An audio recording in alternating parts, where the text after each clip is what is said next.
But personally ನನಗೆ ಈ ಗಾಡಿ ಅಷ್ಟು ಹಿಡಿಸಿಲ್ಲ ಅನಿಸ್ತು. ಅಡ್ವೆಂಚರ್ ಗಾಡಿಗೆ ಹೋಗಬೇಕು, ನಿಮ್ಮ ಹತ್ರ ಬಜೆಟ್ ಕಮ್ಮಿ ಇದೆ ಅಂದಾಗ ಎಕ್ಸ್ಪಲ್ಸ್ ಬೆಸ್ಟೆಸ್ಟ್ ಗಾಡಿ ನಿಮಗೆ. ನಾನು ಎಕ್ಸ್ಪಲ್ಸ್ 200 ತಗೊಂಡಿದ್ದೀನಿ. ಇದ್ರ ಸೀಟ್ ಹೈಟ್ ಬಂದ್ಬಿಟ್ಟು 885 ಆಗಿದೆ. ನಿಮಗೆ ಸಿಂಗಲ್ ಚಾನಲ್ ABS ಗಾಡಿ ಆಗಿದೆ.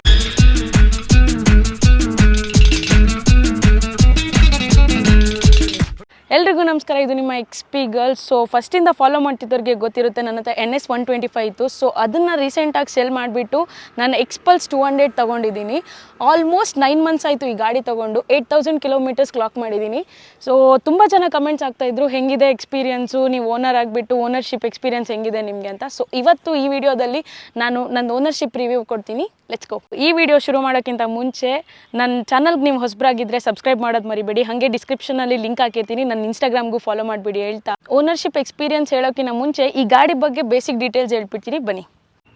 ಸೊ ಎಕ್ಸ್ಪಲ್ಸ್ ಅಂತ ಮಾತಾಡುವಾಗನೇ ಫಸ್ಟಿಗೆ ಎಲ್ಲರಿಗೆ ಥಿಂಕಿಂಗ್ ಬರೋದು ಆಫ್ ರೋಡಿಂಗು, ಅಡ್ವೆಂಚರು ಅಂತ. ಸೊ ನೀವು ಗಾಡಿ ಲುಕ್ ನೋಡಿದ್ರೆ ನಿಮ್ಗೆ ಗೊತ್ತಾಗುತ್ತೆ, ಮಡ್ ಗಾರ್ಡು, ಸ್ಪೋಕ್ ವೀಲ್ಸು, ಅದಾದಮೇಲೆ ಈ ಸೀಟ್ ನೋಡಿದಾಗಲೇ ನಿಮ್ಗೆ ಅನಿಸುತ್ತೆ ಪರ್ಫೆಕ್ಟ್ ಆಫ್ ರೋಡಿಂಗ್ ಗಾಡಿ, ಆಫ್ ರೋಡಿಂಗ್ಗೋಸ್ಕರ ಮಾಡಿರೋ ಗಾಡಿ ಇದು. ಸೊ ಇದರಲ್ಲಿ ಎರಡು ಬರುತ್ತೆ, ಒಂದು ರ್ಯಾಲಿ ಎಡಿಷನು, ಒಂದು ನಾರ್ಮಲ್ಲು ಸ್ಟ್ಯಾಂಡರ್ಡು. ಸೊ ನಾನು ರ್ಯಾಲಿ ಎಡಿಷನ್ ತೊಗೊಬೇಕಂತಲೇ ಇದೆ, ಬಟ್ ಅದು ತುಂಬ ಹೈಟ್ ಆಯಿತು ಕಂಪೇರ್ ಟು ಇದು. ಅದು 50 mm ಅಷ್ಟು ಹೈಟ್ ಇತ್ತು, ಅದಕ್ಕೆ ನಾನು ಇದಕ್ಕೆ ಹೋಗಿದ್ದೀನಿ. ಸೊ ಇದ್ರ ಬಗ್ಗೆ ಬೇಸಿಕ್ ಡೀಟೇಲ್ಸ್ ಮಾತಾಡೋಣ. ಹೆಡ್ಲೈಟ್ ಬಗ್ಗೆ ಮಾತಾಡೋದಾದರೆ ನಿಮಗೆ LED DRL ಬರುತ್ತೆ ವಿತ್ ಪ್ರೊಜೆಕ್ಟರ್ ಹೆಡ್ ಲ್ಯಾಂಪ್ಸ್. ಹಾಗೆ ರೇರಲ್ಲಿ ನಿಮಗೆ LED ಟೇಲೈಟ್ ಬರುತ್ತೆ. ಬಟ್ ಸ್ಯಾಡ್ ಥಿಂಗ್ ಬಂದುಬಿಟ್ಟು ಇಂಡಿಕೇಟರ್ ಹ್ಯಾಲೋಜಿನ್ ಬರುತ್ತೆ. ಸೊ ಅದೇ ಒಂದು sad thing. 199.6 cc single cylinder oil cooled engine ಬರುತ್ತೆ. 19 horse power and 17 Nm torque produce ಮಾಡುತ್ತೆ. ಬಂದುಬಿಟ್ಟು 21 ಇಂಚ್ 90/90 ಸೆಕ್ಷನ್ ಟೈರ್ಸ್ ಬರುತ್ತೆ. ಆ್ಯಂಡ್ ಡಿಸ್ಪ್ಲೇಟ್ ಬಂದುಬಿಟ್ಟು 276 mm ಡಿಸ್ಪ್ಲೇಟ್ ಬರುತ್ತೆ. ಸೊ ರೇರಲ್ಲಿ ಬಂದುಬಿಟ್ಟು ನಿಮಗೆ 18 ಇಂಚ್ 120/80 ಸೆಕ್ಷನ್ ಟೈರ್ಸ್ ಬರುತ್ತೆ. ಆ್ಯಂಡ್ 220 mm ಡಿಸ್ಪ್ಲೇಟ್ಸ್ ಬರುತ್ತೆ. ನಿಮಗೆ ಸಿಂಗಲ್ ಚಾನಲ್ ABS ಗಾಡಿ ಆಗಿರುತ್ತೆ. ಇದ್ರ ಸೀಟ್ ಹೈಟ್ ಬಂದುಬಿಟ್ಟು 885 ಆಗಿರುತ್ತೆ. ಆ್ಯಂಡ್ ಗ್ರೌಂಡ್ ಕ್ಲಿಯರೆನ್ಸ್ ಬಂದುಬಿಟ್ಟು 270 ಬರುತ್ತೆ. ಸೊ ಇದಕ್ಕೋಸ್ಕರ ನಿಮ್ಗೆ ಯಾವುದೇ ಥರದ ಆಫ್ ರೋಡಿಂಗ್ ಮಾಡೋಕ್ಕೂ ಕಷ್ಟ ಆಗೋಲ್ಲ, ಈಸಿಯಾಗಿ ಮಾಡ್ಬೋದು. So XPulse off roading. So ADV bikes ಅದೇ ತುಂಬ ಲೈಟ್ ಬೈಕ್ ಅಂತ ಹೇಳ್ಬೋದು. 161 kgs ಅಷ್ಟೇ ಆಗಿರುತ್ತೆ ಈ ಬೈಕು. ಇಷ್ಟೋ ತನಕ ಬಂದುಬಿಟ್ಟು ನಾವು ಗಾಡಿ ಬೇಸಿಕ್ ಡೀಟೇಲ್ಸ್ ಬಗ್ಗೆ ಮಾತಾಡಿದ್ದೀವಿ. ಸೊ ನಾವು ಓಡಿಸ್ತಾ ಇದ್ರದ್ದು ಓನರ್ಶಿಪ್ ಎಕ್ಸ್ಪೀರಿಯನ್ಸ್ ಬಗ್ಗೆ ಮಾತಾಡ್ತೀನಿ. Let's go. ಸೊ ಇಷ್ಟೋ ತನಕ ನೀವು ಗಾಡಿ ಬೇಸಿಕ್ ಡೀಟೇಲ್ಸ್ ನೋಡಿದ್ದೀರಾ. ಸೊ ಈಗ ಓಡಿಸ್ತಾ ನನ್ನ ಗಾಡಿ ಪರ್ಸ್ನಲ್ ಎಕ್ಸ್ಪೀರಿಯನ್ಸ್ ಹೆಂಗಿತ್ತು ಅಂತ ಹೇಳ್ತೀನಿ. ಸೊ ಗಾಡಿ ಬಗ್ಗೆ ನೀವು ಜಾಸ್ತಿ ಕೇಳಿರೋದು ಮೈಲೇಜ್ ಹೆಂಗಿದೆ, ಹೆಂಗೆ ಅನಿಸುತ್ತೆ ಓಡ್ಸೋಕ್ಕೆ ಅಂತ. ಸೊ ಮೈಲೇಜ್ ಬಂದುಬಿಟ್ಟು ನಾನು ಕರೆಕ್ಟಾಗಿ ನಿಜ ಹೇಳಬೇಕು ಅಂದರೆ ನಾನು ಕರೆಕ್ಟಾಗಿ ಚೆಕ್ ಮಾಡಲ್ಲ ಗೈಸ್ ಎಷ್ಟು ಬರ್ತಿದೆ ಅಂತ. ಐ ಥಿಂಕ್ 35 to 40 ನಾರ್ಮಲಾಗಿ ಕೊಡ್ತಿದೆ. 35 to 40 ಅಂತಲೇ ಇಟ್ಕೊಳ್ಳಿ. ಅದಾದಮೇಲೆ ನನ್ನ ಪರ್ಸ್ನಲ್ ಬಂದು ಈ ಗಾಡಿ ನನಗೆ ಮಾಡಿಸಿದ್ದಲ್ಲ ಅನ್ನಿಸ್ತು. ಬಿಕಾಸ್ ನಾನು ತುಂಬ ಅಡ್ವೆಂಚರ್, ತುಂಬ ಆಫ್ ರೋಡಿಂಗ್ ಮಾಡುವಂಥವಳಲ್ಲ. ಬಟ್ ನನಗೆ ಈ ಗಾಡಿಯಲ್ಲಿ ಬಂದಾಗ ನನಗೆ ಈ ಗಾಡಿ ನನಗಲ್ಲ ಅನ್ನಿಸ್ತು. ಬಟ್ ಗಾಡಿ ಬಗ್ಗೆ ಮಾತೇ ಎಲ್ಲ ಸಖತ್ತಾಗಿದೆ ಗಾಡಿ. ಬಟ್ ಪರ್ಸ್ನಲಿ ನನಗೆ ಈ ಗಾಡಿ ಅಷ್ಟು ಹಿಡಿಸಿಲ್ಲ ಅನ್ನಿಸ್ತು. ಆ್ಯಂಡ್ ಆಫ್ ರೋಡಿಂಗ್ ಅಂತ ಬಂದಾಗ ಕಿಂಗ್ ಅಂತಲೇ ಹೇಳ್ಬೋದು ಗಾಡಿ. ನಾನು ತುಂಬ ಆಫ್ ರೋಡಿಂಗ್ ಹೋಗಿಲ್ಲ ಅಂತ ಹೇಳ್ತಿಲ್ಲ. ಆ್ಯಂಡ್ ಆಫ್ ರೋಡಿಂಗ್ ಬಂದಾಗ ಕಿಂಗೆ ಗಾಡಿ. ನಿಮಗೆ ಮೈಲೇಜ್ ಆಯಿತು ಆ್ಯಂಡ್ ಪವರ್ ಬಂದುಬಿಟ್ಟು ನಾರ್ಮಲಾಗಿ ಸಿಗುತ್ತೆ. ಆಫ್ ರೋಡಿಂಗ್ ಅಂತ ಬಂದಾಗ ಜಾಸ್ತಿ ಪವರೇ ಸಿಗುತ್ತೆ.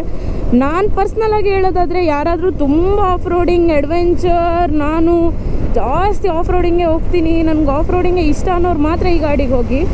ನಾರ್ಮಲಾಗಿ ಈ ಗಾಡಿ ಲೈಕ್ ಹೈವೇ ಮೇಲೆ ನಿಮಗೆ ತುಂಬ ಬೋರ್ ಅನ್ಸೋಕ್ಕೆ ಸ್ಟಾರ್ಟ್ ಆಗುತ್ತೆ. ಆ್ಯಂಡ್ ಟ್ರಾಫಿಕಲ್ಲೆಲ್ಲ ಚೆನ್ನಾಗಾಗುತ್ತೆ. ಹೀಟಿಂಗ್ ಇಶ್ಯೂಸ್ ಆ ಥರ ಏನೂ ಇಶ್ಯೂಸ್ ಬರೋಲ್ಲ. ಸ್ವಲ್ಪ ನಾನು ತೊಗೊಂಡ್ಮೇಲೆ ನಂಗೆ ತುಂಬ ಇಶ್ಯೂಸ್ ಬಂದಿದೆ ಈ ಗಾಡಿಯಲ್ಲಿ ಪರ್ಸ್ನಲಾಗಿ ಹೇಳಬೇಕು ಅಂತ ಹೇಳಿದ್ರೆ. ಲೈಕ್ ಇಂಜಿನ್ ಆಯಿಲ್ ಪ್ರಾಬ್ಲಮ್ಮು, ಅದಾದಮೇಲೆ ಸ್ವಲ್ಪ ಸಸ್ಪೆನ್ಷನ್ ಪ್ರಾಬ್ಲಮ್ ಎಲ್ಲ ಬಂತು. ಬಟ್ ಅದಾದಮೇಲೆ ನಾನು ಪರ್ಫೆಕ್ಟಾಗಿ ರೆಡಿ ಮಾಡಿಸಿದೆ ಗಾಡಿನ. ಆ್ಯಂಡ್ ಟಾಪ್ ಸ್ಪೀಡ್ ಬಂದುಬಿಟ್ಟು ನಾನು ಹೊಡೆದಿರೋದು 128 130 ಹಂಗೆ ಹೊಡೆದಿದ್ದೀನಿ. ನಿಮ್ಮ ಟಾಪ್ ಸ್ಪೀಡ್ ಯೂಸ್ ಇಲ್ಲ, ಏನಕ್ಕಂದರೆ ಪವರ್ ಏನಿರಲ್ಲ ಗಾಡಿಯಲ್ಲಿ. ಅಡ್ವೆಂಚರ್ ಗಾಡಿಗೆ ಹೋಗಬೇಕು, ನಿಮ್ಮ ಹತ್ರ ಬಜೆಟ್ ಕಮ್ಮಿ ಇದೆ ಅಂದಾಗ ಎಕ್ಸ್ಪಲ್ಸ್ ಬೆಸ್ಟೆಸ್ಟ್ ಗಾಡಿ ನಿಮಗೆ. ಸೊ ಈಗ ನೀವು ನಾರ್ಮಲಾಗಿ ನೋಡೋಕೆ ಹೋದರೆ ನಿಮಗೆ ಕಾಸ್ಟ್ಲಿ ಇರುತ್ತೆ. ಯಾವ ಗಾಡಿ ಹೇಳಿ, ನಮ್ಮದು ಅಡ್ವೆಂಚರ್ KTM ಅವ್ರದ್ದು ಅಡ್ವೆಂಚರ್ ತುಂಬ ಕಾಸ್ಟ್ಲಿ ಬೀಳುತ್ತೆ. ಸ್ಕ್ರಾಮ್ಲರ್ ಕಾಸ್ಟ್ಲಿ ಬೀಳುತ್ತೆ. ಅದಾದಮೇಲೆ ಮತ್ತೆ ಯಾವ್ದು ಅಡ್ವೆಂಚರ್ ಇದೆ ನಿಮಗೆ ಎಲ್ಲ GS 310 ಎಲ್ಲ ನಿಮ್ಗೆ ಕಾಸ್ಟ್ಲಿ ಬೀಳುತ್ತೆ ಅಡ್ವೆಂಚರ್ ಅಂತ ಬಂದಾಗ. ಬಟ್ ನಿಮಗೆ 2 lakh ಇದೆ ನಿಮ್ಮದು ಬಜೆಟ್ ಅಂತ ಹೇಳಿದಾಗ ಪರ್ಫೆಕ್ಟ್ ಗಾಡಿ ಎಕ್ಸ್ಪಲ್ಸ್. ಕಂಪೇರ್ ಟು ಬೇರೆ ಗಾಡಿ ನಿಮಗೆ ವೆಯ್ಟು ಕಮ್ಮಿ ಆಗುತ್ತೆ, ಆಫ್ ರೋಡಿಂಗಲ್ಲಿ ಮಸ್ತಾಗಿ ಹೋಗುತ್ತೆ. ಏನಂದರೆ ನೀವು ಫುಲ್ ಆಫ್ ರೋಡಿಂಗ್ ಗಾಡಿ ಇದೆ ನಿಮ್ಮ ಗ್ರೂಪಲ್ಲಿ ಅಂದಾಗ ನೀವು ಆಫ್ ರೋಡಿಂಗ್ ಜೊತೆ ಆರಾಮಾಗಿ ಹೋಗ್ಬೋದು ಇದರಲ್ಲಿ. ಬಿಕಾಸ್ ಯಾವ ಗಾಡಿನೂ ಈ ಗಾಡಿನ ಬೀಟ್ ಮಾಡೋಕ್ಕಾಗಲ್ಲ ಆಫ್ ರೋಡಿಂಗ್. ಸೊ ಪರ್ಸ್ನಲ್ ಆಗಿ ಗಾಯ್ಸ್ ನಾನು ತುಂಬ ತುಂಬ ತುಂಬ ಫ್ರ್ಯಾಂಕ್ ಆಗಿ ಹೇಳ್ತಾ ಇದ್ದೀನಿ, ನನಗೆ ಇಷ್ಟ ಆಗಿಲ್ಲ ಗಾಡಿ. ಬಿಕಾಸ್ ನನಗೋಸ್ಕರ ಮಾಡಿಸಿದ ಗಾಡಿ ಅನಿಸಿಲ್ಲ. ನಾನು ಹೋಗ್ತಾ ಹೋಗ್ತಾ ಒಂದು ಅರ್ಥ ಆಯಿತು ನನಗೆ ಅಡ್ವೆಂಚರ್ಗಿಂತ ಸ್ಪೋರ್ಟ್ಸ್ ಗಾಡಿ ಜಾಸ್ತಿ ಇಷ್ಟ ಆಗುತ್ತೆ ಅಂತ. ಬಿಕಾಸ್ ಗೈಸ್ ನಿಮ್ಮ ಜೊತೆ ಎಲ್ಲ ಗ್ರೂಪಲ್ಲಿ ಸ್ಪೋರ್ಟ್ಸ್ ಗಾಡಿ ನೇಕೆಡ್ ಸ್ಪೋರ್ಟ್ಸ್ ಎಲ್ಲ ಇರಬೇಕಾದ್ರೆ ಆಬ್ವಿಯಸ್ಲಿ ನಿಮ್ಗೆ ಅಡ್ವೆಂಚರ್ ಗಾಡಿ ಇಷ್ಟ ಆಗಲ್ಲ. ಆ್ಯಂಡ್ 390 ಎಲ್ಲ ಬಂದಾಗ ಒಂದು ಸ್ಪೀಡ್ ಪಿಕಪ್ ಮಾಡುತ್ತದು. ಲೈಕ್ ನಾರ್ಮಲ್ ಆಗಿ 390 ಸ್ಕ್ರಾಮ್ಲರು ಅದಾದಮೇಲೆ NS 200 ಅಂತೆಲ್ಲ ಬಂದಾಗ ಅವೆಲ್ಲ ಒಂದು ಪಿಕಪ್ ಕೊಡುತ್ತೆ. ಯಾವುದೇ ಗಾಡಿ ಇದ್ದರೂ ಒಂದು ನಾರ್ಮಲ್ ಲೈಕ್ ಏನಂತ ಹೇಳ್ಬೋದು, ನೀವು ನಾರ್ಮಲ್ ಆಗಿ ಒಂದು ಕೀಪಪ್ ಮಾಡೋಕ್ಕೆ ನಿಮ್ಗೆ ಹೆಲ್ಪ್ ಮಾಡುತ್ತೆ ಆ bike. But when it comes to XPulse like keep up ಮಾಡೋಕ್ಕಾಗಲ್ಲ ನಿಮ್ಮ ಬೇರೆ ಗಾಡಿ ಜೊತೆ, ಓಕೆನಾ. ಆ್ಯಂಡ್ ಇದು ಗೇರ್ ಬಂದ್ಬಿಟ್ಟು 5 ಗೇರ್ ಅಷ್ಟೇ. ಆ್ಯಂಡ್ ಟೈಮ್ ತೋರಿಸುತ್ತೆ ನಿಮಗೆ. ಆಲ್ರೆಡಿ ನಾನು ಹೇಳ್ದಂಗೆ 8401 ಕಿಲೋಮೀಟರ್ ಓಡಿಸಿದ್ದೀನಿ. 13 ಲೀಟರ್ ಟ್ಯಾಂಕ್ ಬರುತ್ತೆ. ಸೊ 13 ಲೀಟರ್ ಅಂದರೆ ಅದು 35 to 40 ಮೈಲೇಜ್ ಕೊಡುತ್ತೆ ನಿಮಗೆ. ಏನೂ ಇಶ್ಯೂಸ್ ಇಲ್ಲ ಗಾಯ್ಸ್. ಬಟ್ ನಿಮಗೆ ಸರ್ವಿಸ್ ಕಾಸ್ಟ್ ಅಂತ ಬಂದಾಗೂ like 1K 2K it depends. ಏನಾದರೂ ನಾರ್ಮಲ್ ಇಶ್ಯೂಸ್ ದೊಡ್ಡ ಇಶ್ಯೂಸ್ ಆಗಿದ್ದರೆ 1.5 2K 3K ಒಳಗಡೆ ಮುಗ್ದೋಗುತ್ತೆ. ಆ್ಯಂಡ್ ಈ ನಕಲ್ ಗಾಜು ಆ್ಯಂಡ್ ಮತ್ತು ನಾರ್ಮಲ್ ಎಲ್ಲ ಅವರೇ ಕೊಡ್ತಾರೆ. ನಕಲ್ ಗಾಜ್ ಗಾಡಿ ನಿಮ್ಗೆ ಬರುತ್ತೆ.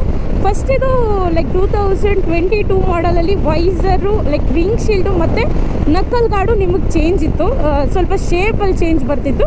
ಬಟ್ ಈಗ ನಕಲ್ ಗಾರ್ಡಲ್ಲಿ ಡಬಲ್ ಕಲರ್ ಹಾಕಿದ್ದಾರೆ, ಆವಾಗ ಒಂದೇ ಕಲರ್ ಇತ್ತು. ಸೊ ಗಾಡಿ ನನಗೆ ಬಂದುಬಿಟ್ಟು 1.85 ಹತ್ತತ್ರ ಆಯಿತು. ರ್ಯಾಲಿ ಎಡಿಷನ್ ಒಂದು 5,000 ರೂಪೀಸ್ ಜಾಸ್ತಿ. ಆ್ಯಂಡ್ ವೈಬ್ರೇಷನ್ ಬಂದುಬಿಟ್ಟು 90-100 ಹೊಡಿಬೇಕಾದ್ರೆ ವೈಬ್ರೇಷನ್ ಸ್ಟಾರ್ಟ್ ಆಗುತ್ತೆ. ಈಗ ನಾನು ಸರ್ವಿಸ್ಗಿಂತ ಮುಂಚೆ ವೈಬ್ರೇಷನ್ ಆಗ್ತಾಯಿರಲಿಲ್ಲ. 110 ಹೊಡೆದಿದ್ರು ವೈಬ್ರೇಷನ್ ಆಗ್ತಾಯಿರಲಿಲ್ಲ. ಬಟ್ ಈಗ ಹೆವಿ ವೈಬ್ರೇಷನ್ ಸ್ಟಾರ್ಟ್ ಆಗಿದೆ ಗೈಸ್. ಲೈಕ್ 100 ಅಂತ ಬಂದಾಗನೇ ವೈಬ್ರೇಷನ್ ಆಗುತ್ತೆ. ಅಟ್ ಲಾಸ್ಟ್ ಒಂದು ಹೇಳೋಕ್ಕೆ ಇಷ್ಟಪಡ್ತೀನಿ, ಹೆವಿ ಆಫ್ ರೋಡಿಂಗ್ ಮಾಡೋರು ಮಾತ್ರ ಈ ಗಾಡಿನ ಪ್ರಿಫರ್ ಮಾಡಿ. ನಾರ್ಮಲಾಗಿ ಪವರ್ ಬೇಕು, ಸ್ವಲ್ಪ ಆದರೂ ಪವರ್ ಬೇಕು ಅನ್ನೋರು ಸ್ಪೋರ್ಟ್ಸ್ ಗಾಡಿಗೆ ಹೋಗೋದು ಬೆಟರ್ ಅಂತ ಹೇಳ್ತೀನಿ. ಬಿಕಾಸ್ ಸ್ಪೋರ್ಟ್ಸ್ ಗಾಡಿ ನಿಮ್ಗೊಂದು ಪವರ್ಫುಲ್ ಮಿಷಿನೇ. ಅದು ಯಾವ ಥರ ಗಾಡಿ ತೊಗೊಂಡ್ರು ನಿಮ್ಗೆ ಪವರ್ಫುಲ್ಲೇ. ನಿಮ್ಗೆ ಗೊತ್ತಿರೋ ಪ್ರಕಾರ NS 125ಇಂದ NS 200ಗೆ ನಾನು ಅಪ್ಗ್ರೇಡ್ ಮಾಡಿದ್ರು. ಅದು ಸ್ವಲ್ಪ ಪವರ್ಫುಲ್ ಆಗೇ ಇರ್ತಿತ್ತು. ನಿಮ್ಗೆ ಗೊತ್ತು NS 200 ಡ್ಯೂಕ್ 200 ಆ್ಯಂಡ್ R15 ಎಲ್ಲ ಪವರ್ಫುಲ್ ಗಾಡಿನೇ ಅಂತ. ಇಷ್ಟು ಹೇಳೋಕ್ಕೆ ಇಷ್ಟಪಡ್ತೀನಿ. ಏನಾದರೂ ಸ್ಪೆಸಿಫಿಕೇಷನ್ ಎಕ್ಸ್ಟ್ರಾ ಆ್ಯಡ್ ಮಾಡಬೇಕಂತಿದ್ರೆ ಲೈಕ್ ನಿಮಗೆ ಈಗ ಹೆಂಗಂದರೆ ಗಾಡಿ ತುಂಬ ಬೇಸಿಕ್ ಡೀಟೇಲ್ಸ್ ಬೇಕಂದಾಗ ನಿಮಗೆಲ್ಲ ಗೂಗಲಲ್ಲಿ ಸಿಕ್ಬಿಡುತ್ತೆ. ಬಟ್ ನಿಮ್ಮ ಮೇಯ್ನ್ ಎಕ್ಸ್ಪೀರಿಯನ್ಸ್, ನನ್ನ ಎಕ್ಸ್ಪೀರಿಯನ್ಸ್ ನೀವು ಕಮೆಂಟಲ್ಲಿ ಕೇಳ್ತಾಯಿದ್ರಿ ಹೆಂಗೆ ಅನ್ಸುತ್ತಕ್ಕ ನಾನು ಎಕ್ಸ್ಪಲ್ಸ್ ತೊಗೊಬೇಕಂತಿದ್ದೀನಿ.